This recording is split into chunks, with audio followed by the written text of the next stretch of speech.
I wasn't sure if I would ever experience pregnancy or labor or birth, and to just experience it, it was like, this is just such a blessing. Like, and I don't take it for granted. And like, one of the affirmations I had on my bathroom wall was, this is an invitation to be transformed. And like, I just was so grateful for the experience. Hey friends, welcome to the Pain Free Birth Podcast. Today I'm interviewing Shelby Swanton. And you guys, this story is amazing. Shelby has been a nurse for many years and she lives in New Jersey with her family of 3. She struggled with infertility for 7 years and then miraculously conceived her daughter. And just wait until you hear this story. She's also adopted a beautiful boy, and she worked in labor and delivery, both in hospitals and in birth centers, where she saw the cascade of interventions and all the different ways that labor played out. So Shelby, welcome to the podcast. Thank you so much for having me.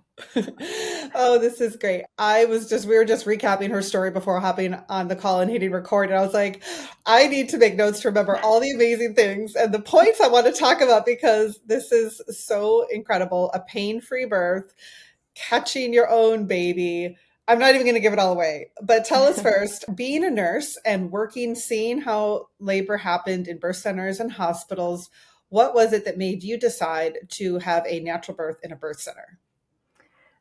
So, I mean, first, I think it's just like my faith in God's design in our bodies. And just knowing that it was designed perfectly. It was designed to give birth. And typically in all different facets of life, when we start to interject as humans into God's design, it doesn't always go so well. So I think, and then also being a nurse and then seeing how the cascade of interventions can sometimes not always end up in the birth that a woman wants. So definitely those two things made me want to experience all of birth and everything that comes with it. Tell us about your journey before getting pregnant. You said you struggled with infertility. How did God prepare you for giving birth to your own daughter? So my husband and I struggled for 7 years to get pregnant. And we stopped trying many, many years ago. Our son joined our family the day after he was born 3 years ago. And so we were actually waiting on a list for embryo adoption. And that never ended up playing out. And then miraculously, we just got pregnant. So it was definitely a shock. And it wasn't our timing whatsoever. Like, not that we didn't welcome it or anything, but we just had seen adoption playing out as like growing our family. So just the conception in general was totally miraculous. Wow. And then obviously all throughout my pregnancy and birth. What were some of the fears you had to overcome in your pregnancy or delivery from the struggle with infertility? I think to any woman who's experienced infertility, you're met with a lot of no's and a lot of disappointment. And sometimes you can let that get to you and you think that's always going to be your story. Even when God shows up in other ways, sometimes just our nature, we think things aren't going to go our way.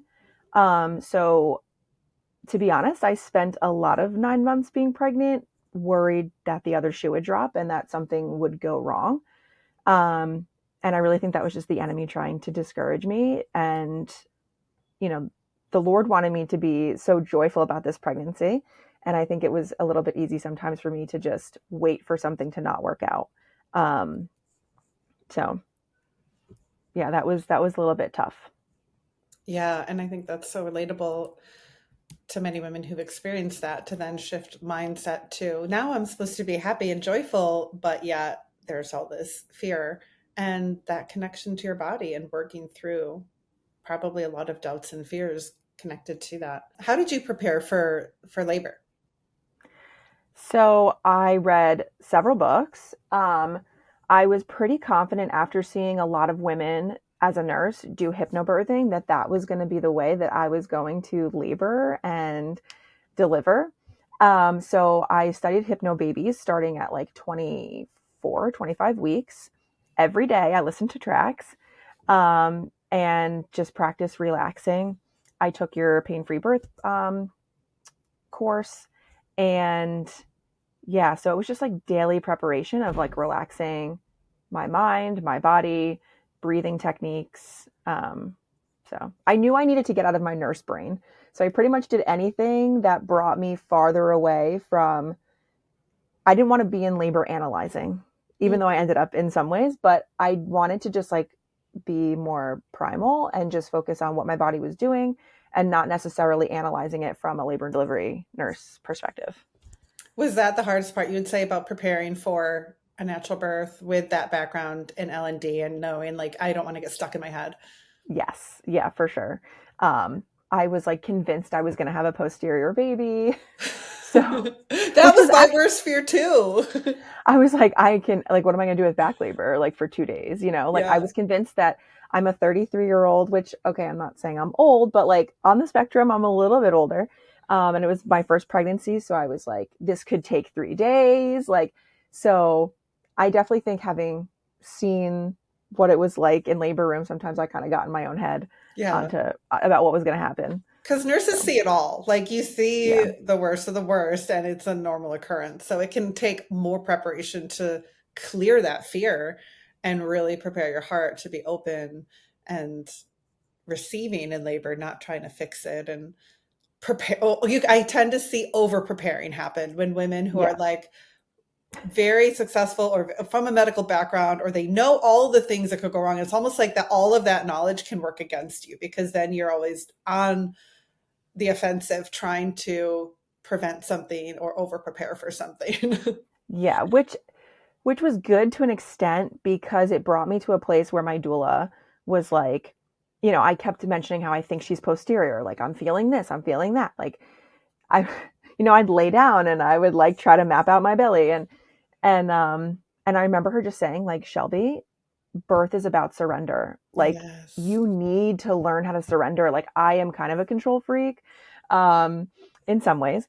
And yeah, like, I ended up going to the chiropractor, which I don't, um, I love that I did that. I think that was great and really helped me in labor. But I really did a lot of things to prevent a posterior baby because this was like my fear. And just her saying, like, you really need to surrender. Like, your baby is going to position herself, like, however she's meant to position herself. And you can do all of the things and she will find her own little space. So Mm. I did as much as I could, but then I definitely had to work through like, you need to let this go and just let your baby decide where she's going to be. I love that. What a great advice from your doula. Yeah. You mentioned being in prodromal labor for 3 days. How did you stay strong? What was that like? And at what point, what was the turning point for you? I think I stayed strong up until the end. That was hard. Um, because having now experienced prodromal labor, and I want to say this because if any woman goes through prodromal labor and someone tries to tell you that they are Braxton Hicks, I can assure you that the contractions I felt in prodromal labor were the exact same as I felt in labor. They were not Wow. Braxton Hicks. So Yeah. yeah, so for 3 days, every 5 to 10 minutes, I would have a contraction, and some of them actually they were pretty. Looking back, I guess it was somewhat of a good thing because I was able to practice my breathing and movement and And surrender. but and surrender. Yeah, You said it took me 3 days to learn how to surrender. exactly. Which I'm like, the Lord definitely knew that I would need to go through 3 days of The prodromal Lord labor. and your body. It was like, well, she's not quite there Not yet. quite there. Yeah, my turning point physically though was on day 2 of prodromal labor. I had texted my midwife or called my midwife and I was like, this is what I'm experiencing. I had like lost my mucus plug, so I was kind of convinced that maybe this was just a really long early labor. And she was like, I'm sorry to tell you, but this really sounds prodromal. So Hmm. my labor and delivery nurse friend came over. She did spinning babies moves with me, side lying releases. And then my midwife was like, why don't you go to the chiropractor, go to acupuncture, come to me in the evening and I'll check you and maybe we'll do a membrane sweep. Um, which I was hesitant about because I was like, I didn't know if it was going to make it worse or it was going to like, make things move along. So anyway, I did all of that. I go to her office and she checks me and she's like, you're still 1 centimeter and 40% effaced, which I was the week before. Oh, your So heart probably sank. I started crying. I told myself I wouldn't cry, but I started crying. And And I you was like, must be exhausted already by now. so tired, so tired. So she was like, go home, like try to rest and let's see like what happens in the morning. So at this point I'm like, I don't know, this could happen for like 2 more weeks. I mean, you just never know. And actually this was a super cool God moment. So on my second day of prodromal labor, when my midwife went to go check her heartbeat, we immediately heard a deceleration in her heart rate. And she just kind of looked at me and I looked at her and I was like, she's like, okay, so let's send you for Because you know NICU. what that means as a nurse. Yeah, because I Yeah. hear it and I'm like, Yep. okay, You so heard it. now I have to go get checked. Oh, So I go up to labor and delivery and they put me on the monitor.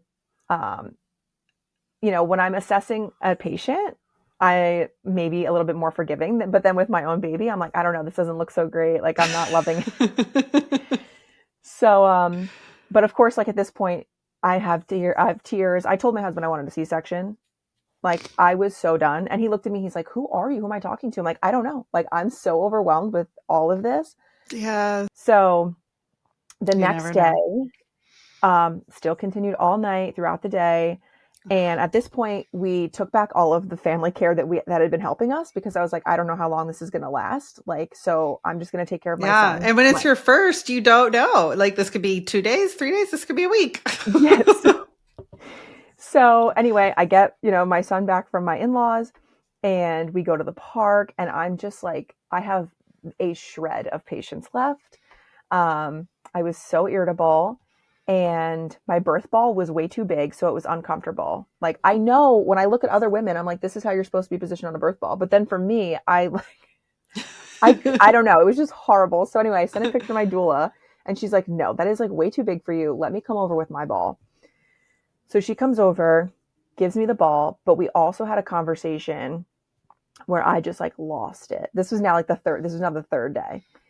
And I just lost it. And I was like, I don't know how much longer this is going to take. Like, this is, exhausting me. And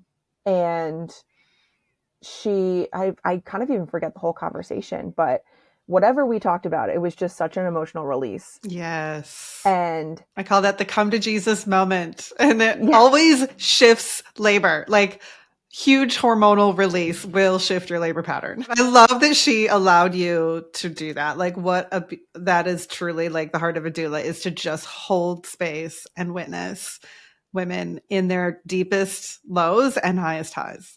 Yeah, she was so, so great at doing that for me, just like allowing me to just collapse and just go back to surrender. Like, you don't know how long this is going to take. And we can just focus on right now. And right now, we're just going to work through them. We're going to rest. We're going to do what we can do. And just hopefully your body makes a shift.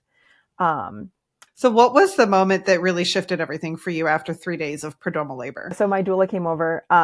So I had this emotional release with her.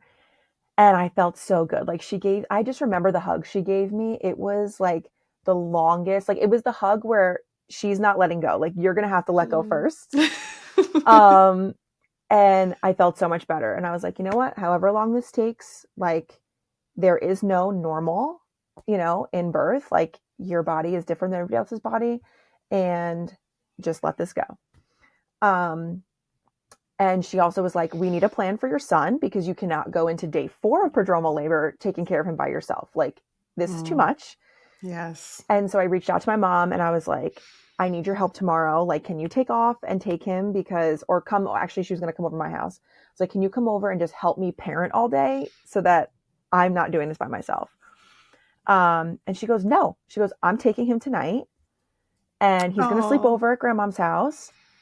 And I will come there in the morning and then we'll parent together. So have the whole night, just relax. Nice. And so my husband went, dropped him off. No sooner he walked back in the door. And by the way, my prodromal labor, I never, when I went into active or real labor, whatever, true labor, I never felt contractions in my belly. It was always this pressure in my bottom. That was the sensation I felt the entire time. Interesting. I've heard that before. So he comes home, and the next contraction I had, that pressure changed. I don't really know how to describe it. It just shifted in my body. And I just remember being like, like, this is different. This feels a little different. How interesting that as soon as you had the release and then we're in a safe place without Mm-hmm. responsibilities, your mom's taking care of your son, you're able to truly let go. Your body picks up, the hormones shift, your contraction pattern shifts. You feel a different sensation. It's like the body is so wise. It It was knows. crazy. It was crazy. So it shifted. I lit candles. I always had this envision of watching Couples Retreat, my favorite movie in early labor. Nope. I was like, we're not doing that. We're going to light candles. We're going to relax. And that's what That we urge did. to nest is real. Yeah. I was like, forget the funny movie.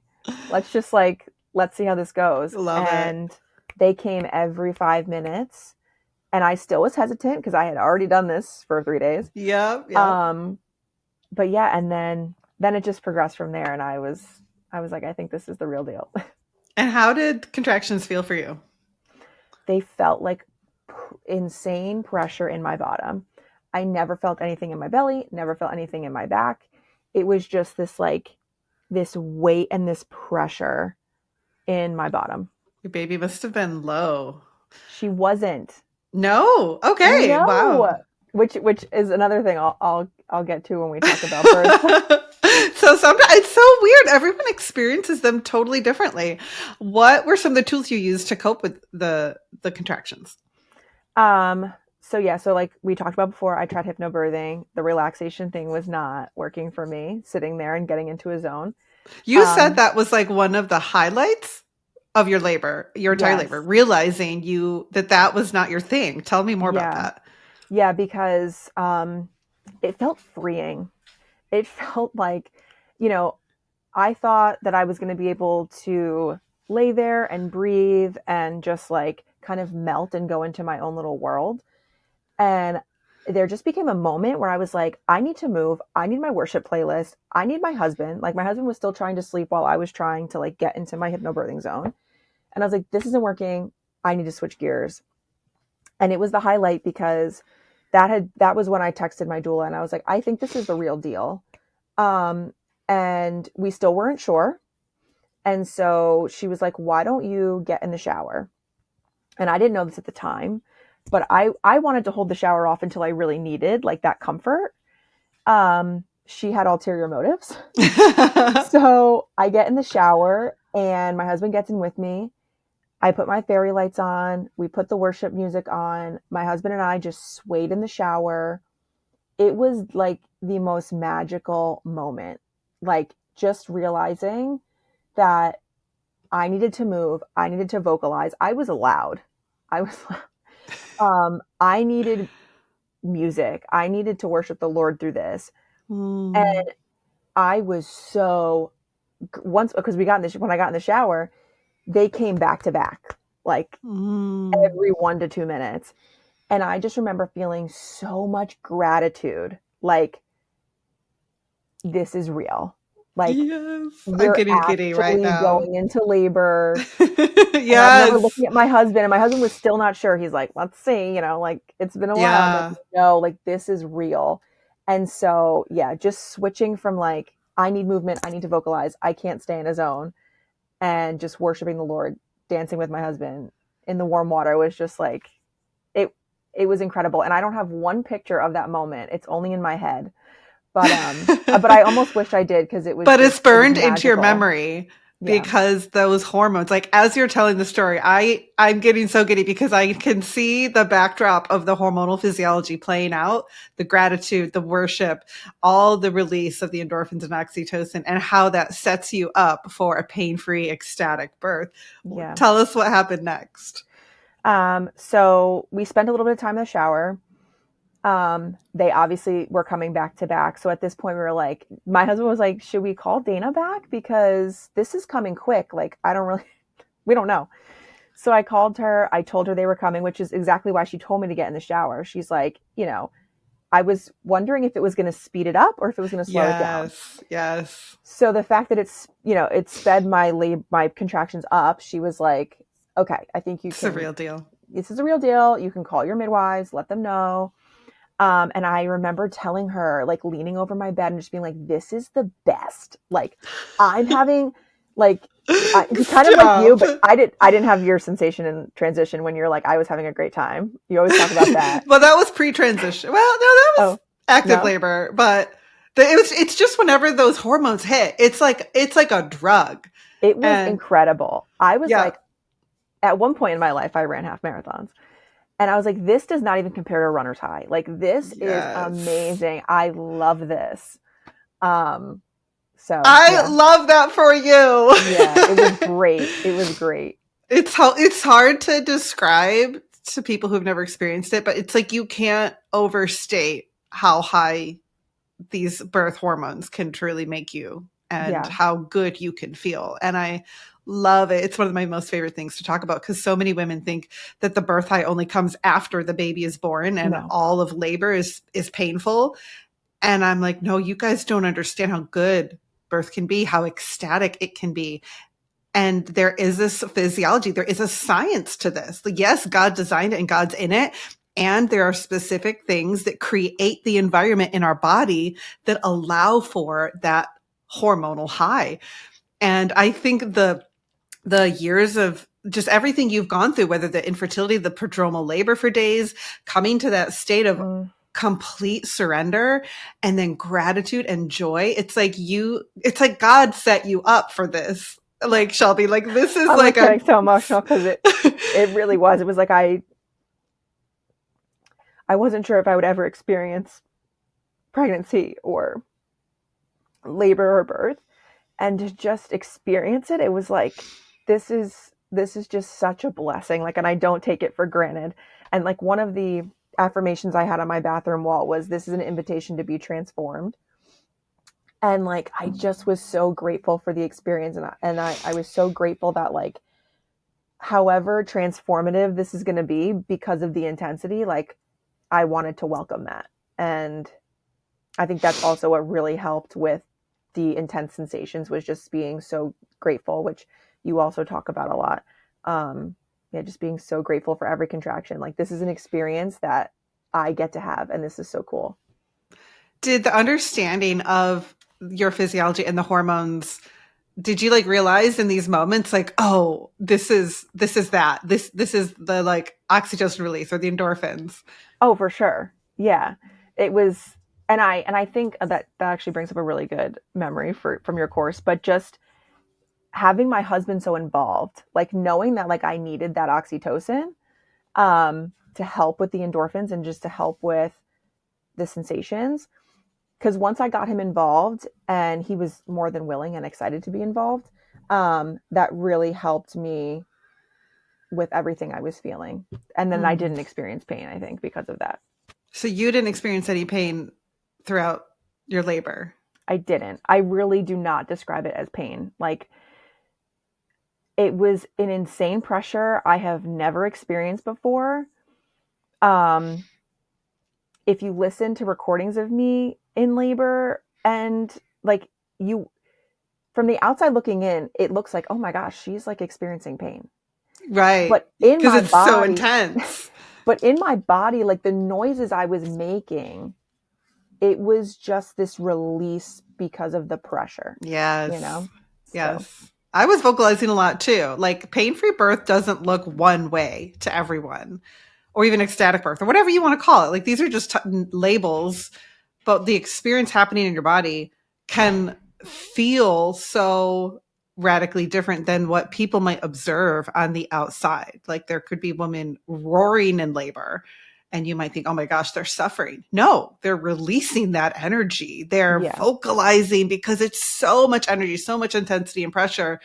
The only way to move through it is to, like, verbalize it. And then there's women who are breathing and controlled, and there's no right or wrong way. There are times when both could be effective in your labor. And there are women who once you find something that works, you just stick with it sometimes. Yeah. Yeah. The low groans were just like Yes. what I needed, and movement for sure.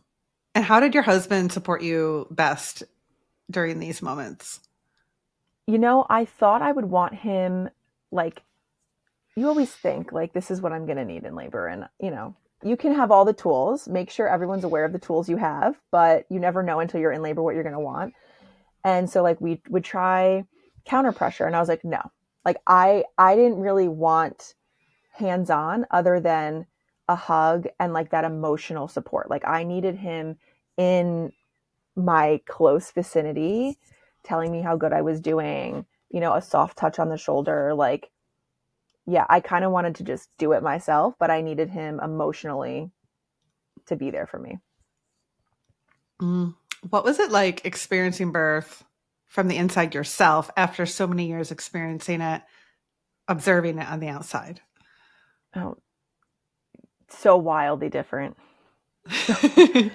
um yeah, it's almost something it's really hard to put into words until you've been there.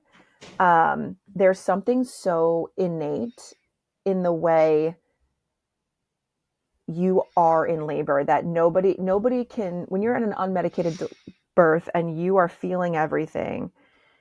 you know as a nurse, sometimes we'll coach women based on where we know the head is, or if we see them needing different coping techniques. I think being in my body and just focusing on what I was feeling, I was doing things that later on, like, you look back and you're like, oh yeah, like that's why. Like when I called my doula, and she was like, try putting your leg up on something to kind of give that asymmetry. Um, which in my head would be because the baby is in the mid pelvis, but that's not what my body was telling me to do at all. I was holding onto the edge of my bed, squatting with contractions and doing wide hip circles. Like that just felt so good to me. Like that was just what my Oh, body was doing. yeah. And then when I got to the birth center and I was checked, I was -2. And I Oh, was like, wow. this makes sense. Like I'm trying to get my baby a little bit more engaged by that wide stance and those hip circles, I but love that your body intuitively knew what to do. yes, but like maybe based on my groans, or maybe based on how far everyone thought I was, they were like, oh, do this. But it was like, no, Yeah. no, like my body knew baby's still high, Yes. get that baby a little bit more engaged. And you're going to do that by this stance that you're like, you're not choosing for yourself. Your body's just choosing it for Yeah. you. Yeah. The body knows what's best. Tell me about you're having this ecstatic high at home, you're loving labor, and then around 3 a.m., you're like, these contractions are getting closer, and you check yourself. How? Yeah. I didn't know you could do that. How did you check yourself? I mean, you're a nurse, so you know how to check Yeah. people, but I didn't even know that was Well, possible. it did. I was on the toilet, which every time I was on the toilet, I'm like, you're going to take 3 contractions here because it's going to hopefully speed things up. Yep. So I used Dilation dilation station for the station, which was win. not totally fun all the time, but No, I did it's it. intense, but it Yeah. works. So I at this point, I think we weren't sure if I should go into the birth center. I think when my doula heard me on the phone, she was like, "We should meet there. I don't think I want to come over." But I wasn't sure, and I was really terrified to have to drive there And and be back. like 2, because I Yeah, had to be 6 to be disappointed. admitted. Oh, wow. Um, so yeah, so I sat on the toilet and checked, and I had a bulging bag, which really helped because that Yeah, was like coming lower. So I was able to feel about 3 or 4 centimeters at that point. that's so cool. Yeah. Those nursing skills coming in sleek. Yeah. So, what happened next? I got back in the shower and my water broke. And it was meconium, and I was also GBS positive. So what I agreed to for the birth center was that when my water broke, I would go in for antibiotics. Um, so at that point, I kind of had no choice. I was like, well, you gotta go. Okay. So Gotcha. Okay, so that made the decision. But these are things that in like a routine birth at a hospital would create a cascade of interventions. GBS yeah, positive, meconium in the fluids. Like this is this can often shift a birth plan, but it sounds like you didn't let that derail your birth. No, no, I've seen a lot of meconium, Mm. and I haven't been a nurse in labor and delivery for 30 years. I'm sure there are nurses that have seen a meconium aspiration. I've been there 6 years and I have yet to see one. So I was like, and you are allowed to have light to a moderate meconium in the birth center. So yeah, there wasn't this like panic. Mm. Not that I've experienced that, as a nurse at the bedside either. I think our unit doesn't really panic too much over meconium, but some places might. Some places might say, okay, you're getting back on the bed. You're now on continuous monitoring, Yep. and that Or they that try wasn't to my story. induce labor and speed it up because they think baby's in danger, which of course causes more distress. Distress. Yeah. But Yeah. I so appreciate you sharing your story because I think there is so much fear and misinformation about meconium. And is it truly an emergency? And the reality is the presence of meconium, tell me if I'm wrong, nurse Shelby, the presence alone is not an emergency. It's only if the baby aspirates it, which means they breathe it into their lungs, then it can cause an infection. And even then, Yeah. we have antibiotics that can easily treat it. Not that we want to be in that situation, but rushing labor when we see meconium is actually going to create more stress, more adrenaline, and more likely to cause baby to aspirate in a state of stress. Yeah. Yeah, for sure. Um, it didn't make me nervous at all. I was like, I'm feeling my baby move, you know, um, and who knows, maybe if I was on continuous monitoring, the overall picture would have looked different to providers. But because I wasn't, we were able to just go to the birth center, listen on a Doppler, and Yeah. have the birth I wanted without any bit of like panic over the meconium. I love that it didn't have to become an emergency.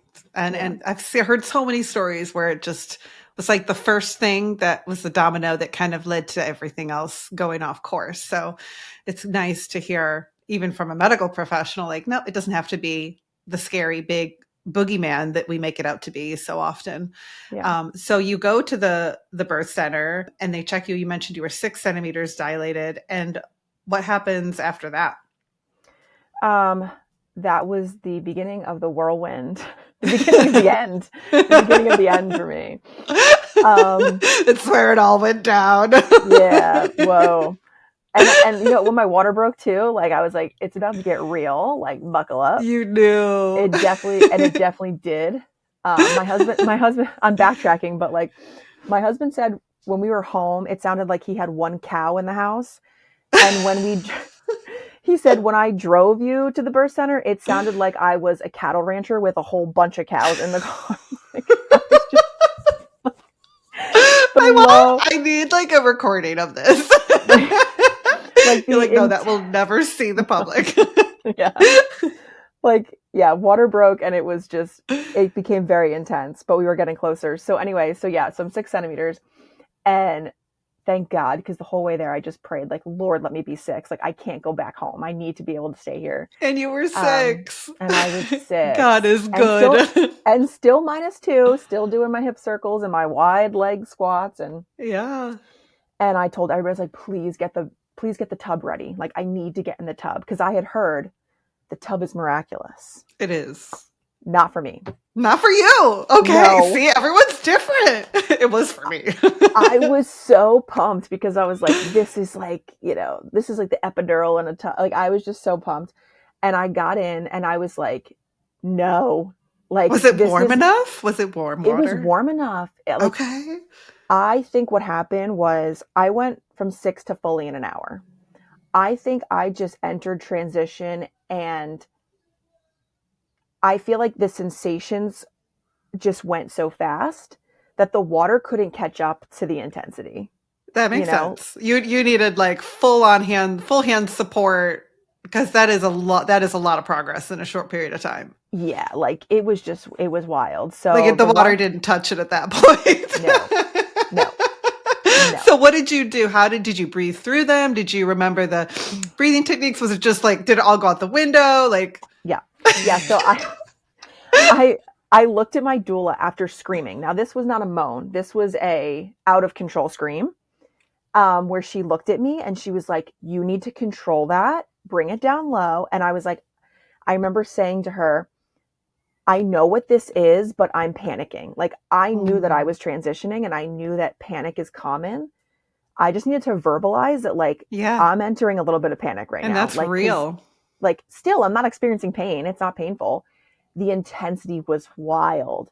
So yeah, the water didn't touch me. And Wow. I was just like, we need to be like talked off a ledge. So like my husband was very close by. And this is at the point where he was like, once he met with our doula, which also is my friend, but once he met with her in a doula perspective, he was like, now I see why we need her. And then once he experienced her helping me through transition, he was like, that was something that like I would not have been, he would not have been prepared for. And he was so thankful that she was there because she was like 6 inches from my face, just like Yes. eyeball to eyeball. Like, you are not going to yell, you're not going to scream, you're going to control this, and we're going to move through it. Yes. Um, Specific instructions. Eye to eye. yeah, We call that the take charge routine. yeah. It was. I was like, that was some direct eye contact, and I'm That's like, what you need in that moment because otherwise you just spiral. Yeah. yeah, for sure. Good for her. What a great doula. Props to her. So she helps you take control again, Yes. get it all back under control, and you're in transition. This is intense. And then what starts to happen? I started pushing. I was 7 centimeters. And I was just bearing down with contractions. And my midwife checked me. She's like, you're 7, which felt like I had gone from 6 to 7 in a long time, but it was actually, I don't know, 10 minutes maybe. And I was just uncontrollably bearing down, and no one told me to stop. Like, I just listened to, and honestly, even if they had told me to stop, there would have been no stopping it. Like, so they could have tried. They could have tried. They got the delivery table out when they heard the grunts that were coming out of me. Fascinating. So yeah, So I've heard this. Here's what I've heard too, like that. Not everyone complete for every woman is not necessarily 10 centimeters.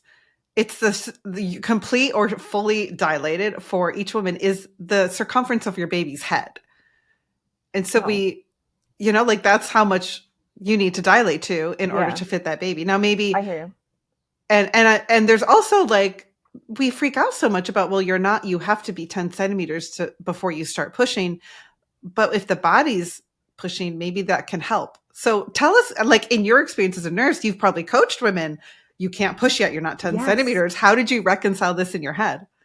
There was no time to reconcile anything in that moment. You're not in your head. You are in your body, which is where we want you. Which is, thank God I wasn't in my nurse training, because I would have panicked about a cervical laceration, but I wasn't, and you just trusted and went with what your body was doing. Yeah, I was just like, this is what's happening. Like, we're getting this baby out. This is just happening. So my body is taking over. Yeah, like it or not. This is what we're doing. Yeah. Yeah. So your body starts pushing at 7 centimeters. Yeah. And did you swell? Did you have a stall in labor? No. Did that help you dilate the rest of the way? Oh, I'm sure it did, because I was fully dilated. Like, there was no cervix anywhere. An hour later, or 45 minutes later, I guess, because I went from 6 when I first got there to no cervix at all, 10 centimeters an hour later. So I'm sure my cervix just was like, okay, we got to open up because this baby's coming. Yep, time to open. So were you actively pushing, like holding your breath, or were you just kind of like allowing the body to do its thing? At this point, no, I wasn't like forcefully pushing. It was just maybe a little bit. But it was mostly just happening. And then once I got to fully dilated, I do kind of regret this, but I did forcefully push. I kind of wish I hadn't. Why did it cause some tearing? Yeah, I did have tearing. But I think I exhausted myself, and it became, I don't know if in the moment, hindsight's 2020. Like, I don't know if in the moment someone would have said, like, let your body bring your baby down, if I would have been able to do it.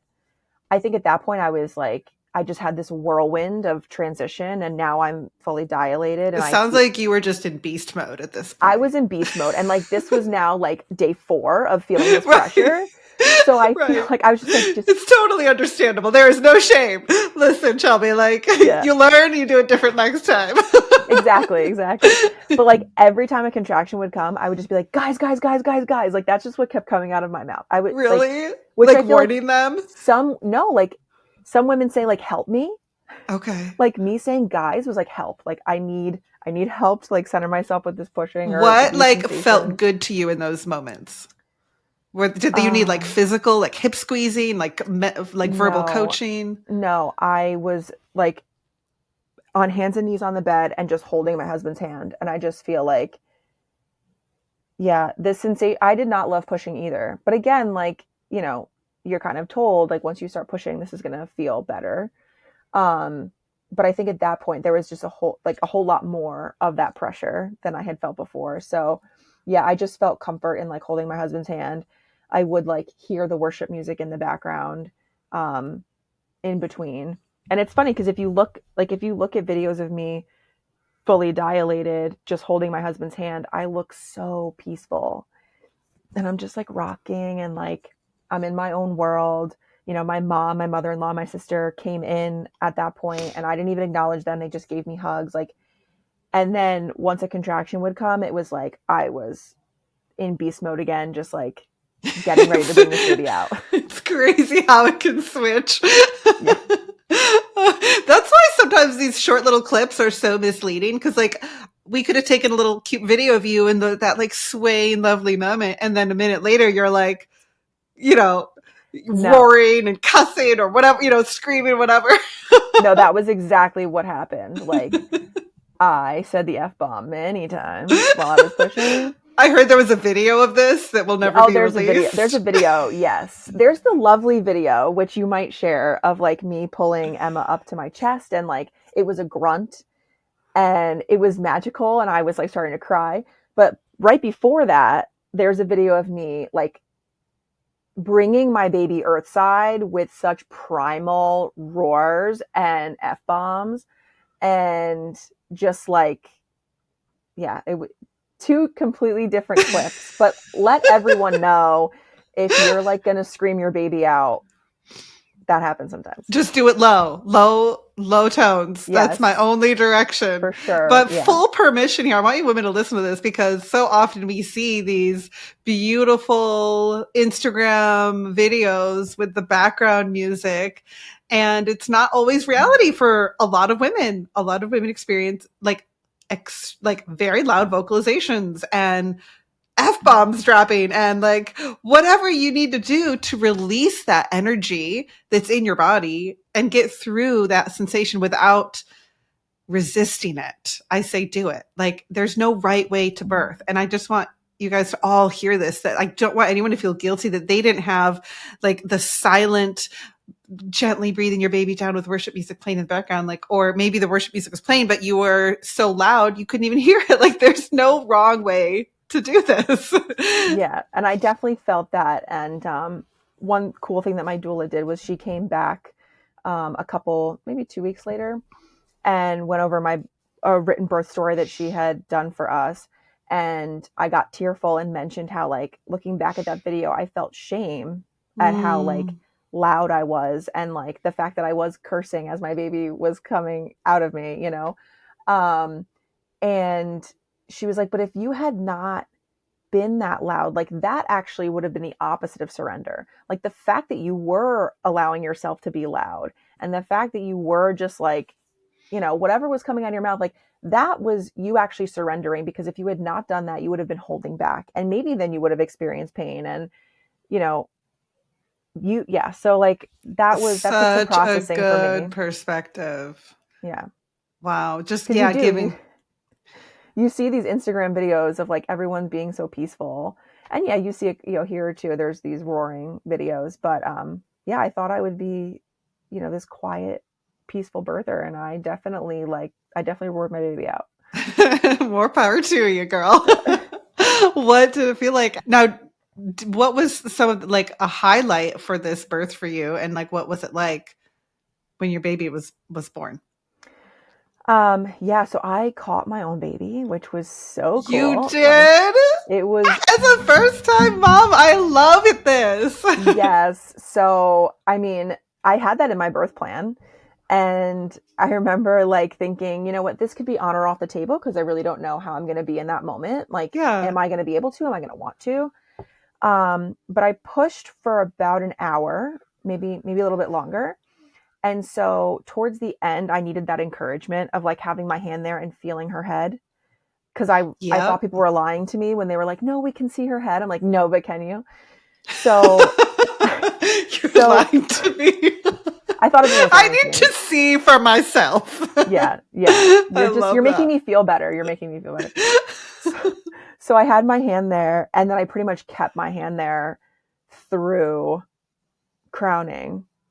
And then, yeah, pretty much once her head was out, I grabbed under one shoulder and her head and just like pushed the rest of her out and brought her to my chest. And it was incredible. Like, immediately crying, like blood all over her face. And you just hear me saying, she's so beautiful. Like, she's not even wiped off yet. And I'm just like, she's so great. This is awesome. I can't, Um, like, this is so beautiful. I mean, like, you talk about like taking your power back, like 7 years of infertility, disappointment after disappointment, like days of prodromal labor, like wanting to give up and just get a C-section. And now you're here catching your own freaking baby, roaring her out in the tub. Like, it doesn't get any more like female empowerment than this right here. it was awesome. It was awesome. And then just like, there's this room full of people, right? Like, I have my mom, my mother-in-law, my sister, I have techs, I have midwife, nurse. And like, I literally looked at Emma and I looked at my husband, and it was just this like, we did this. Like, Oh. we created this baby. Like, this is such a fulfilling moment of just like, she's earthside. This was exactly what I wanted. And it was just such a incredible experience. Oh, how did you like? Did you feel like God was answered your all your prayers? Like, what was the takeaway? I do, and I feel like the whole time. I mean, I would always pray that I wanted to feel everything and have an unmedicated birth, and I would, picture it in the birth center in that room, and and I think he absolutely answered all those prayers. And then the prayers that he didn't answer are, I think, also the reason that I was able to have this successful unmedicated birth, because I didn't pray for 3 days of prodromal labor, but it made me incredibly grateful for every contraction, um, which helped with pain. I actually prayed for my water to break late in labor, um, and it didn't. I was like 3 or 4 centimeters when it broke, and I think that helped me move faster. I did pray for a less than 24-hour birth. That happened. So like, even the things that I didn't pray for, he knew what was best, and he knew how the things I didn't pray for would actually get me ultimately, what I wanted in this experience. How big was your baby? 8 pounds, 3 ounces. Girl, man, so great. Yeah. If you could go back and tell your pregnant self one thing, what would it be? It's all going to be okay. And you're going to meet your baby how you want to meet your baby. And yeah, I wish I let go of fear a lot more in pregnancy. Once I was in labor, I had no choice but to just like, you know, have faith that it was going to be okay. But I wish I could go back and just be like, it's going to be okay. You're going to meet your baby. And like, this is going to be just an awesome testimony to how faithful the Lord is. What's one thing you wish every first time mom knew about labor? If you could give one piece of advice to new moms. Mm. Uh, Nothing is normal. like, like what, and I don't mean like that there aren't things that can go wrong. What I mean is the way your body is going to labor and the way you're going to be in labor is so specific to you. And I think just gather all the tools that you can get, if you haven't done, like, take the pain-free birth course, read some books, gather tools. I didn't think I would use a labor comb. That ended up being something that I loved so much. gather all those tools and then be okay with whatever you need in labor. Um, yeah, because what works for someone might not work for you, and you need to be able to switch gears and accept the way your labor is going. I love that. Yeah. And just be able to pivot because you're Yeah. right. You never know what could happen or what will feel good to you, what you might need. And having lots of resources to pull on is a great, is so helpful to have. And you certainly resourced yourself. You did your preparation, you took courses, you had, things that you're like, well, that didn't work. The hypnobirthing didn't work. I can't sit still, but I'm going to just get happy. This is great. This is, flood my system with endorphins. Your husband was there. You hired a doula. You had worship. You had all these tools around you. You didn't just go in like, okay, I'm going to wing it. Like you Oh, resourced yeah. yourself. Absolutely. Yeah. You definitely need to prepare for sure. What was your biggest takeaway or the thing that helped you the most that you learned in your preparation? Um, I wish it was from my preparation. I don't think it was. It was really just surrender. I think that truly helped Yeah, me the most. Um, that really is the and name of the game. yeah, you know what? I forget where I heard it. Um, but when we swim in the ocean, we know we can't control it. We just learn to ride the waves. And I think that's so true of birth. It's just like you can't control it. And when you try to control it, you're going to experience pain, more intensity. So, yeah, just learning to surrender and just accept what's happening is going to be so helpful. I love it. Shelby, thank you so much for sharing your story and just encouraging women. I feel like this is just going to be permission giving to so many women, and everything you experienced. It's just incredible testimony of how God was with you every step of the way. So Thank do you just so cut. much for having me. This was awesome. Oh, it was my pleasure. And we'll see you guys next week.